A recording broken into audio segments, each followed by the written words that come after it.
আদম নবী থেকে বিশ্ব নবী মুহাম্মদ রাসূলুল্লাহ পর্যন্ত যুগে যুগে যত নবী আর রাসূল এসেছেন, প্রত্যেকটা নবীর জীবনে আপনি মিলান, তাদের জীবনের মেইন টার্গেট ছিল আল্লাহর দ্বীন জমিনে প্রতিষ্ঠা করা, আল্লাহর বিধান সমাজে রাষ্ট্রে কায়েম করা।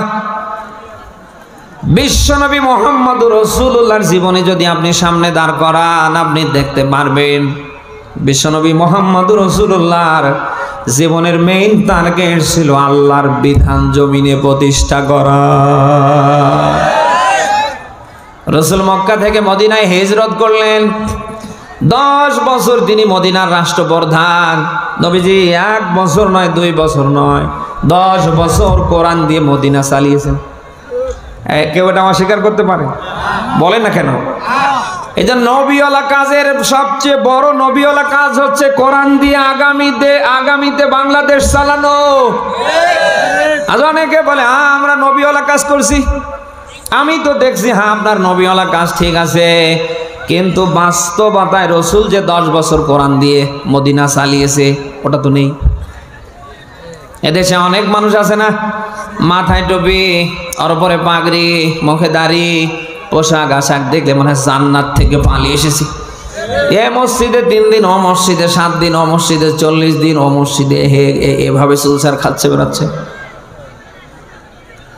আমরা আপনার বিরোধিতা করছি না, আরো বেশি করে করেন, অসুবিধা নেই, কিন্তু আপনি যে নবীওয়ালা কাজ বলে চালিয়ে দিচ্ছেন একটাও নবীওয়ালা কাজের ভিতরে না। বলেন না কেন? 1 থেকে 40 বিশ্বনবী মুহাম্মদ রাসূলুল্লাহ ছিলেন মুহাম্মদ বিন আবদুল্লাহ, আর 40 থেকে 63 তিনি হলেন মুহাম্মদুর রাসূলুল্লাহ। 1 থেকে 40 রাসূলের কোনো শত্রু ছিল না, তাকে কেউ ধরে পিটায়নি, জেলে নেয়নি, তাকে বাড়ির থেকে বেরো করে দেয়নি, বরং 1 থেকে 40 ভেতরে রাসূলের ওপরে মানুষ নানা ধরনের হাদিয়া, তোহফা, সংবর্ধনা নিয়ে এসেছে। বলেন না কেন? 1 থেকে 40 রাসূলের কোনো শত্রু ছিল না, কেউ তাকে পাগল বলে, গণক বলে নাই, কেউ তাকে নানা ট্যাগও দেয়নি, কিন্তু 40 থেকে 63 এই 23 বছর দেখেন ট্যাগ আছে না নেই। 13 বছর তিনি মক্কায় থাকতে পারেননি, অতিষ্ঠ হয়ে সবশেষে হিজরত পর্যন্ত করেছে। এরপরে মদিনার যে 10 বছর বিশ্বনবী মুহাম্মদ রাসূলুল্লাহ একাধারে কোরআন দিয়ে 10 বছর রাষ্ট্র চালিয়েছে। এটা হলো আসল নবীওয়ালা কাজ।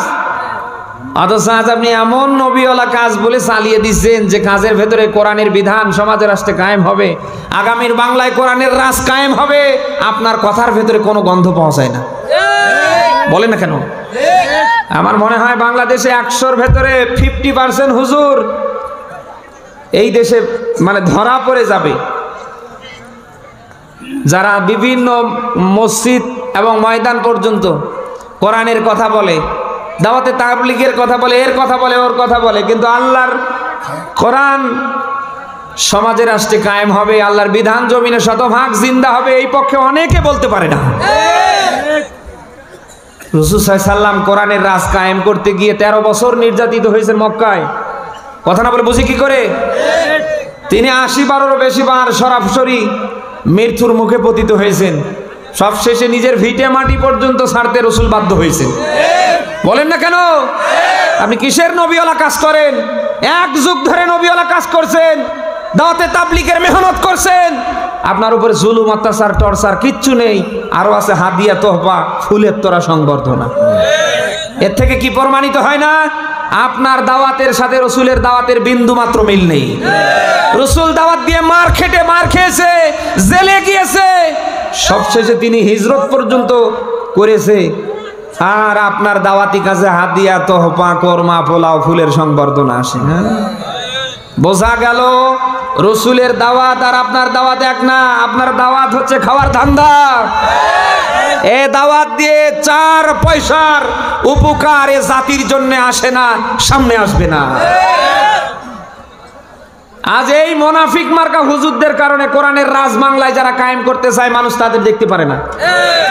এত সুন্দর হুজুর, কত মিষ্টি মিষ্টি কথা বলে, কোনো সমস্যা নেই, আরে হুজুর এসেই বাংলাদেশে কোরআনের রাজ কায়েম করতে চায়। কথাটা বুঝি কি করে? আজকে সুবিধাবাদ জিন্দাবাদ এই গোল আলু মার্কা আলেমদের কারণে হকপন্থী আলেমরা বিভিন্ন জায়গায় প্রশ্নের সম্মুখীন হচ্ছে।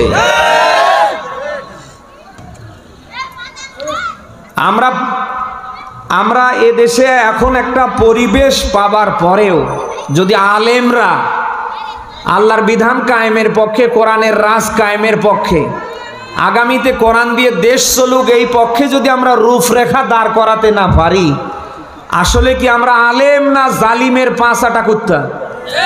বলেন না কেন? ওই লোকটাকে আপনি, ওই হুজুরকে কেমনে আপনি আলেম বলেন? আমারে বলেন, যে লোকটা আল্লাহর বিধান কায়েমের পক্ষে, কোরআনের রাজ্যের পক্ষে কোন বক্তব্য একটা ফেসবুকে স্ট্যাটাস দিতে পারে না, ও কি আসলে আলেম না জালিমের দোসর? এই ১.৫ দশকে আমরা দেখেছি বিশাল বড় আল্লামা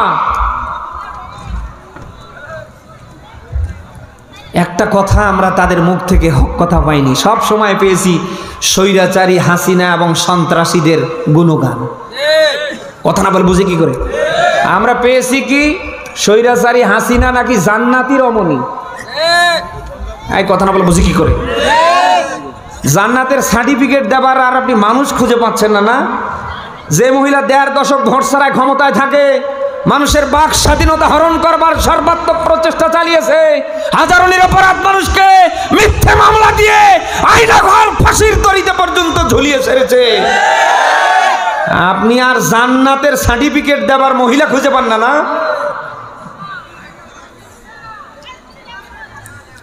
তবে প্রেক্ষাপট পরিবর্তনের সাথে সাথে আমরা আর এদেরকে খুঁজে পাচ্ছি না।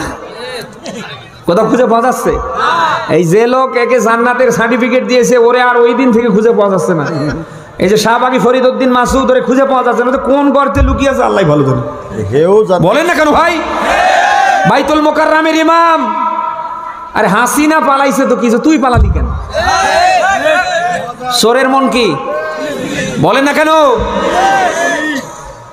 হুজুর হলে হওয়ার মতো হন। আপনি একজন হুজুর, আপনি একজন আলেম, আমি আল্লাহর দিকে তাকিয়ে কথা বলবেন। কে রাগ করবে না, কে নারাজ হবে, কে খুশি হবে, আপনি এদিকে দেখবেন কেন? আল্লাহর দিকে তাকিয়ে কথা বলেন। কে রাগ করে করুক, আর কে কর্মা পোলাও নিয়ে আসে আসুক। যদি কেউ আপনাকে ভালোবাসে, আল্লাহর জন্যই যেন ভালোবাসাটা হয়। আজ আমরা পারি না। হুজুরদের ভেতরে এই ডিভাইডেড আছে না? মসজিদে দেখবেন যে হুজুর হক কথা বলতে চায় না, সুদ ঘুষ দুর্নীতি দিয়ে, অশ্লীলতা বেহাপনা দিয়ে পুরো সমাজ, পুরো রাষ্ট্র ভরপুর না? হুজুরের মুখ থেকে সুদের ওয়াজ আসে না। কি গো? কারণ উনি সুদের ওয়াজ এই জন্যই করতে পারে না, কারণ মসজিদের সভাপতি হচ্ছে সুদখোর। বলেন না কেন? উনি ঘুষের ওয়াজ করতে পারেন না, কারণ মসজিদের সেক্রেটারি হচ্ছে ঘুষখোর। উনি দুর্নীতি নিয়ে ওয়াজ করতে পারেন না, ক্যাশিয়ার হচ্ছে দুর্নীতিবাজ। অন্যান্য সদস্যদের নিয়ে উনি কোনো কথা বলতে পারে না, কারণ অনেকে স্বৈরাচারী হাসিনার ছিল দোষর। আপনি কি মনে করেন হাসিনা পালিয়ে যাবার পর পরে দেশ একেবারে ভালো হয়ে গিয়েছে? এখনো ওরা ইউনিয়ন থেকে সচিবালয় পর্যন্ত, এমনকি মসজিদগুলো পর্যন্ত ওরাই। আপনি একজন হুজুর মানুষ, আল্লাহর দিকে তাকিয়ে কথা বলবেন। কে সুদ খায়, কে ঘুষ খায়, কে কি করে, ওটা আপনার দেখার তো দরকার নেই। আপনি আল্লাহর দিকে তাকিয়ে কথা বলেন। চাকরি থাকে থাক, না থাকলে আপনি প্রয়োজনে বাদাম বিক্রি করে খান। এই মনোবল, এই দৃঢ়তা আমি মনে করছি বাংলাদেশের 100-র ভেতরে 98 জন হুজুরের নেই। কথা না বলে বুঝি কি করে? আপনি এই 1.5 দশকে বিড়ালের মতো ম্যাও ম্যাও করেছেন, আমি ওটা বাদ দিলাম, কিন্তু এখন তো ওপেনে কথা বলার পরিবেশ আল্লাহ তৈরি করে দিয়েছে। আপনি এখনো পরিবেশ পাওয়ার পরে মসজিদ থেকে ময়দান পর্যন্ত যদি আল্লাহর কথাগুলি আপনি জাতিকে শোনাতে না পারেন, আমার মনে হয় এখানে থাকার আপনার কোনো দরকার নেই। আপনি এখান থেকে সালাম দিয়ে কেটে পড়েন, প্রয়োজনে মানুষের বাড়িতে কামলা দিয়ে খান, অন্তত কিয়ামতে বাঁচতে পারবেন।